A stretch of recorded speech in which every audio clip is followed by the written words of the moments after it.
Hi friends, നമുക്ക് കുറച്ച് current affairs questions നോക്കാം. അടുത്തിടെ വാർത്തകളിൽ പ്രത്യക്ഷപ്പെട്ട കോപിലി നദി ഏതു നദിയുടെ പോഷക നദിയാണ്? ബ്രഹ്മപുത്ര നദിയുടെ പോഷക നദിയാണ് കോപിലി നദി. മധ്യപ്രദേശിലെ ഏതു ജില്ലയിലാണ് ജിയോളജിക്കൽ സർവേ ഓഫ് ഇന്ത്യ അടുത്തിടെ വൻ സ്വർണ്ണ നിക്ഷേപം കണ്ടെത്തിയത്?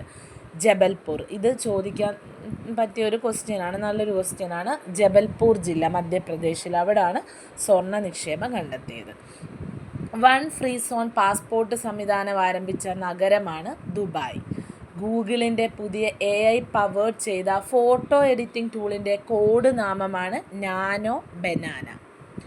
ഇന്ത്യയിലെ ഗ്രാമപഞ്ചായത്തുകളുടെ സാമ്പത്തിക കാര്യങ്ങളും നികുതി പിരിവും ഡിജിറ്റൈസ് ചെയ്യുന്നതിനായി കേന്ദ്ര പഞ്ചായത്തി രാജ് മന്ത്രാലയം ആരംഭിച്ച ഡിജിറ്റൽ പ്ലാറ്റ്ഫോമിൻ്റെ പേരാണ് സമർത്ത്. ഇത് വളരെ ഇമ്പോർട്ടൻ്റ് ആയിട്ടുള്ളൊരു ക്വസ്റ്റ്യനാണ്. ഈ സമർത്ത് അത് എന്താണെന്ന് ചോദിച്ചു കഴിഞ്ഞാൽ ജസ്റ്റ് ഒന്ന് നോട്ട് ചെയ്ത് വെച്ചേക്കണം.